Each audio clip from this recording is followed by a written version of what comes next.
Every man has chased someone who didn't want to be caught. The more he tried, the more he lost himself, his dignity, his confidence, his peace.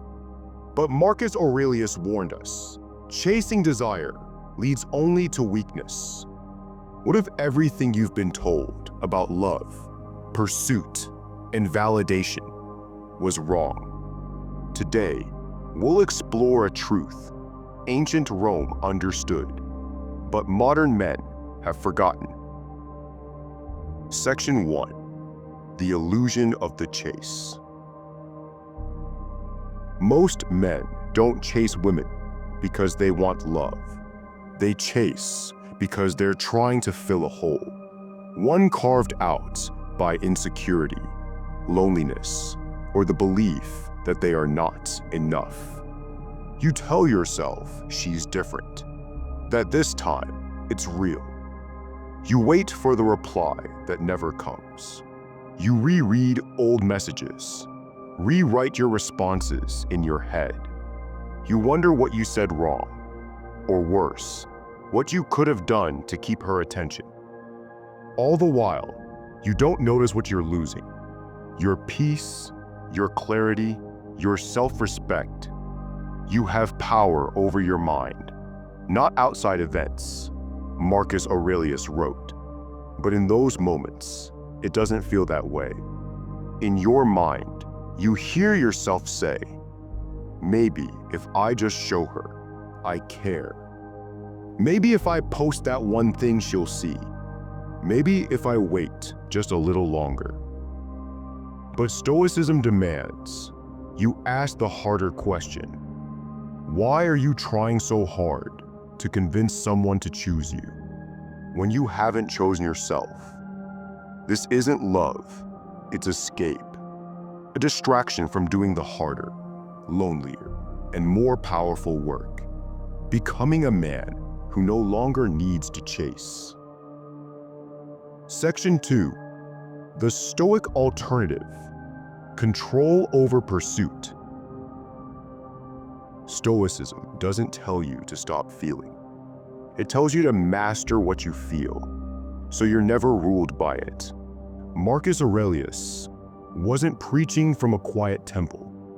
He wrote meditations on the battlefield, while ruling an empire, while burying his children, surrounded by senators who envied him, soldiers who depended on him, and a society that handed him every temptation. And yet, he wrote, very little is needed to make a happy life. It is all within yourself. Fast forward 2,000 years. A man sits in his apartment, phone in hand. He sent a message 45 minutes ago. He's seen the 3 dots flash and disappear. His stomach twists. Thoughts spiral. Did I come on too strong? Should I double text? Maybe I should have waited. And in that moment, he doesn't realize he's lost more than a reply. He's lost control. The modern man lives in a storm of signals, screens, and simulated affection. But the Stoic doesn't get pulled into the storm. He becomes the mountain. He doesn't chase the winds of approval. He plants himself in discipline, clarity, and virtue. You have power over your mind, not outside events.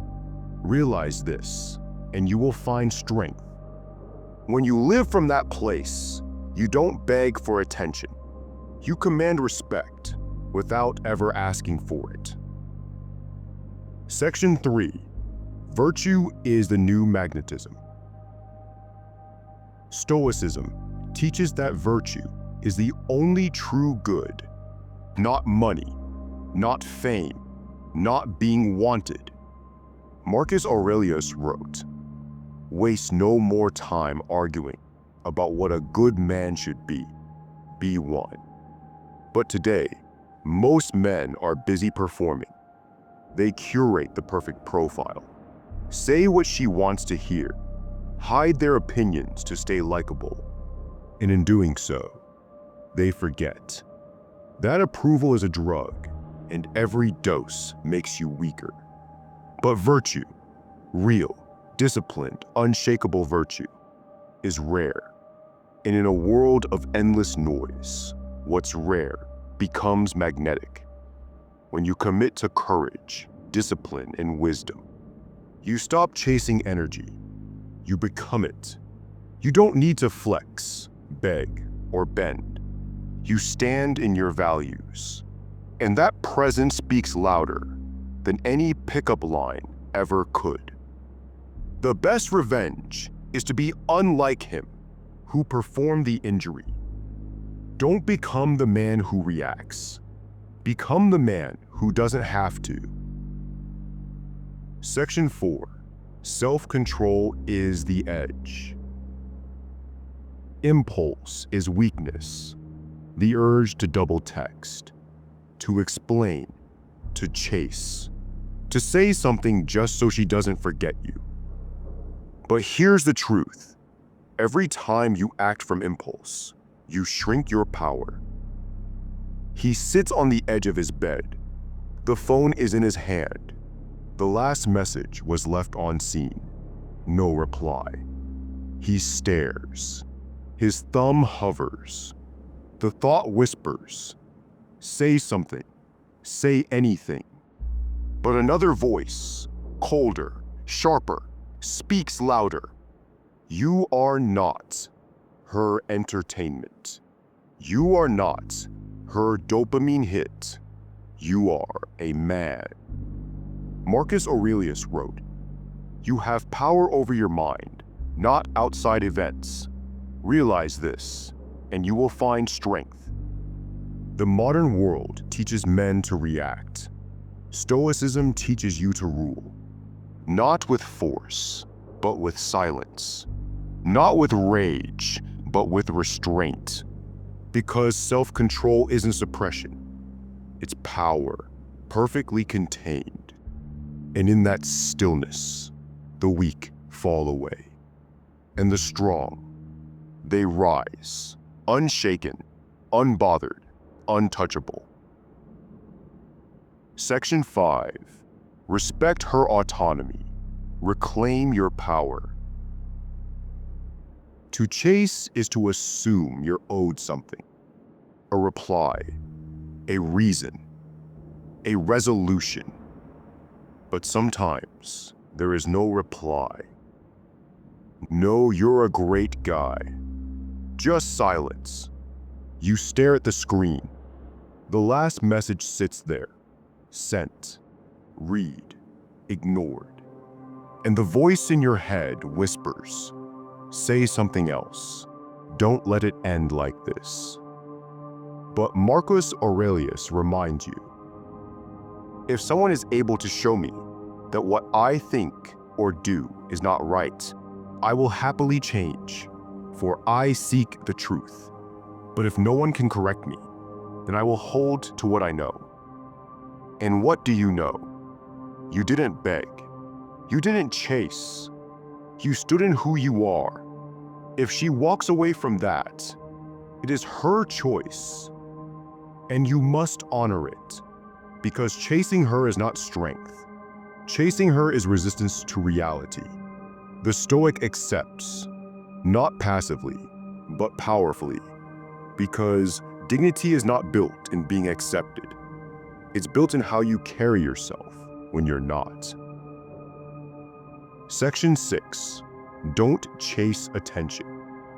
Cultivate connection. The man who chases performs. He curates his words, times his responses, mirrors her mood, all to stay in her good graces. It might work for a while. Until the energy shifts, she pulls away, takes longer to respond, starts playing the same game. And now, you're stuck in the cycle, decoding texts, reading silence, questioning your worth. Marcus Aurelius wrote, "The soul becomes dyed with the color of its thoughts." So if your mind is soaked in anxiety, overthinking, and control, your relationships will reflect it. But if your thoughts are anchored in virtue, clarity, discipline, purpose, your presence changes. Picture this. Two men get ghosted. One spirals, texts again, doubts himself. The other, he nods once, deletes the thread, and gets back to work. He wasn't performing, he was grounded. And that's why he doesn't fall. Connection isn't about chasing energy, it's about embodying it. And when you live in alignment with Stoic principles, connection stops being a pursuit and becomes a natural result of your presence. Section 7. Stop searching for happiness in her eyes. If your peace depends on her reply, you're not at peace. Marcus Aurelius wrote, "Very little is needed to make a happy life. It is all within yourself." But most men today don't look inward. They look at a glowing screen, waiting, checking, refreshing. They measure their worth by read receipts. Feel joy when the bubble appears. Feel empty when it vanishes. She liked my story. Does that mean she still cares? Why did she unfollow me? What did I do wrong? You start living inside questions that don't matter, while your purpose, your peace, your potential rots in the background. Stoicism cuts through the noise. The Stoic doesn't just stop chasing women. He stops chasing himself in other people's reflections. He doesn't seek happiness in a yes, because he already found contentment in a deeper answer. I am enough, not because she says so, but because I decide so. Marcus Aurelius said it clearly. The happiness of your life depends upon the quality of your thoughts. So choose thoughts that build you, not thoughts that beg. Section 8. Freedom from attachment is the highest strength. Chasing is rooted in fear. Fear of being alone. Fear of not being chosen. Fear that your worth is only real if someone else reflects it back to you. But Stoicism teaches you this. You don't lose what you never owned. Marcus Aurelius wrote, "The best revenge is to be unlike him who performed the injury." So when she ghosts you, when she stops showing interest, when the energy fades, you don't spiral. You don't send one last message to explain your worth. You stand up. You breathe. You delete the thread, not out of anger, but out of alignment. Because a man chasing validation is like a leaf caught in the wind, blown in every direction by the reactions of others. But a man free from attachment, he is the mountain, still, centered, silent. And when the winds come, he doesn't flinch. In a world of emotional reactivity, detachment is strength, not the absence of care, but the presence of clarity. Marcus Aurelius wrote, "He who follows reason in all things will be both tranquil and active at the same time." That's the goal. Calm mind, clear heart, powerful action. You no longer ask, "Will she choose me?" You ask, "Does this serve the man I'm becoming?" Section 9. Pursue virtuous love, not emotional addiction.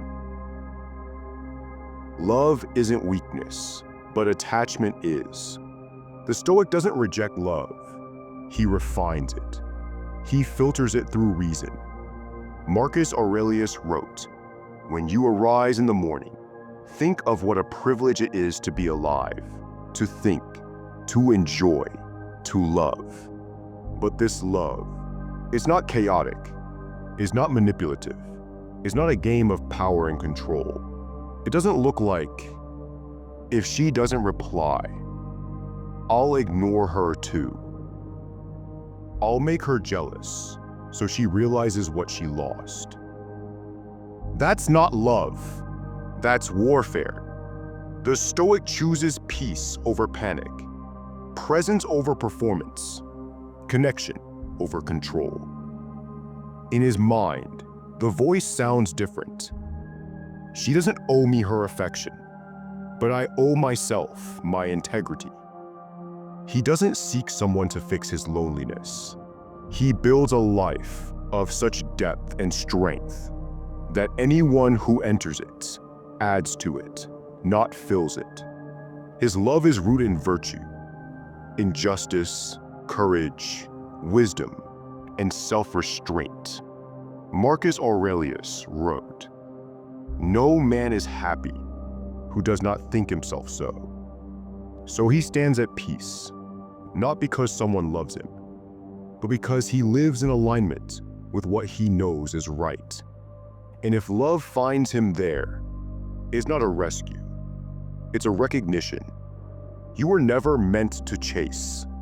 You were meant to build, to become so grounded in purpose, so disciplined in thought, so calm in your silence, that the world has no choice but to notice. Women, opportunities, challenges, all of them respond differently. When you stop reacting and start ruling yourself, Marcus Aurelius didn't beg for love. He cultivated character, and from that foundation, he led an empire. So the next time you're tempted to chase, ask yourself, is this strengthening me or shrinking me? Because a Stoic man doesn't run after validation. He stands still and lets the world orbit his gravity. If you enjoyed this video, hit the like button, share your thoughts in the comments, and subscribe to our channel for more Stoic wisdom. See you in the next video.